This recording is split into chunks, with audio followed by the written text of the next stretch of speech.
Just how would you characterize where the mood is right now after two obviously disappointing weeks?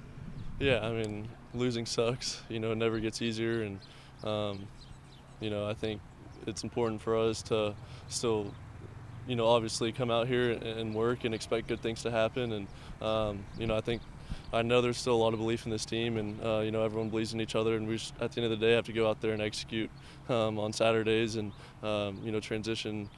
From practice to the game days, and we'll be all right. So, that's the focus. When you evaluated the way that the passing game went against Oregon State, what stood out to you as the issues there, and how do you fix them?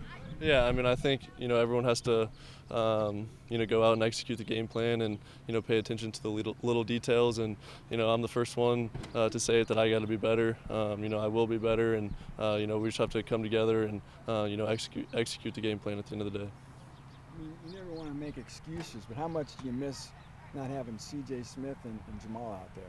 Yeah, I mean, our room's deep, so we obviously have guys that'll come in, step up and make plays. But I feel for those guys. Obviously, would love to have them out here, and I think they feel the same way. Injuries suck, but I'm confident in our receiver room, and whoever's out there, I feel good. One of those guys, Cam Brown, is a guy who seems like he adds value to this room. He's not playing a lot, but he's kind of a coach on the sideline. He's a veteran guy. What do you see that he adds to that group? Yeah, he's very smart. He wants to learn and be in the right spots, and he's a great communicator in that sense. And I think as we go, he's going to get more and more reps. Obviously him just coming off an injury, it's tough to throw him right back in the fire. But he's a guy that we have a lot of belief in, and he's going to make some plays for us. Back to Jamal, obviously against Indiana State, you guys came out and targeted him right away to start both halves of that game. It seemed like he was going to be a very reliable target for you this season. Now you're not going to have him for maybe up to a month. Like, how do you adjust to that as a quarterback? Because I know it's just the next guy up, but also probably the way that I would assume the way you've been kind of envisioning how the season might go, he was going to be a big part of who you were looking for. Yeah, I think, in a season you're going to get hit with adversity, no matter injury, losses, and it's how you bounce back from that. And like I said, we have guys that are going to step up in that room. And, for me, at the end of the day, I'm just going to go through my reads, and, the defense will tell me where to go with the ball, no matter who's out there. So, that's my approach. And but, yeah. How do you keep your head up and just stay positive? It's got to be frustrating. Yeah, like I said, losing sucks, and it never gets easier. But it's a long season. We've only been through 3 games. We have so many more opportunities. So I think that's the bright side of it. And like I said, as long as we stay together in this locker room, and trust and believe in what we're doing, we'll be all right, and we're going to get it figured out. Staying on the field's been an issue too. Third down conversions. What can the offense do to get better on third downs? Yeah, I mean, I think, like I said earlier, just the little details and executing, the game plan. And, for me, I just got to do my job better and, get the ball to my playmakers. Even though it didn't lead to a win, how important was it to establish a running game at Oregon State?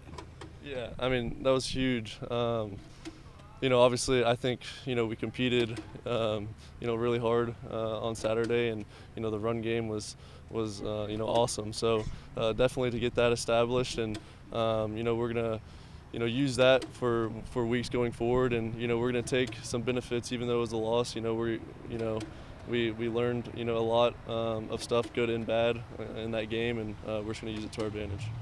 Known going in, if someone had told you going in you guys were going to run the ball that well, would you have also assumed that the passing game would have been able to benefit from that? Or are they so detached that doesn't necessarily follow? Yeah, I mean, obviously when you get the running game going, the pass opens up more, and vice versa.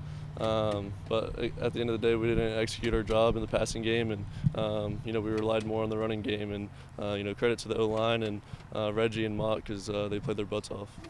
What did you see on the? It's called a pick six, but it's almost like a not accurate way to call what happened on that play.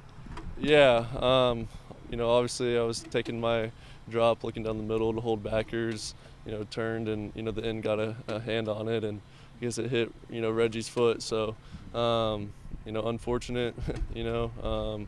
but again, in football, you're going to get all sorts of adversity, and it's how you respond to that. And I think after the loss, it'll be important for our guys to respond in the correct way.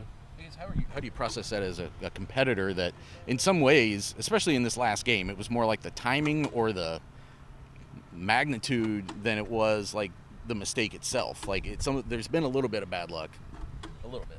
Yeah. Obviously, that play probably, wouldn't happen, if we did it 50 times again. It's kind of crazy. But again, we got to bounce back from that and, obviously not let it affect you throughout the rest of the game at all, and just go out there and execute the plays. So, what do you see from Nebraska's defense? Yeah, they're a good team. Good players. They're smart, and they do a lot of things defensively. So, it'll be important for us to prepare the right way and see the looks that we're going to get and be ready for them.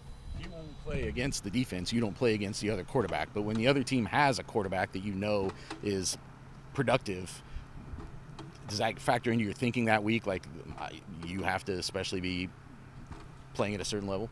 Obviously, their offense is a good offense, but at the end of the day, I'm focused on doing my job. To me, it shouldn't matter what they do on offense because we expect to go out there and score every time we touch the ball. So, that's my mindset. So I don't worry too much about that and just focus on our job. You're not a big social media guy, but how do you block out all the noise? You pay attention to what's being said out there at all?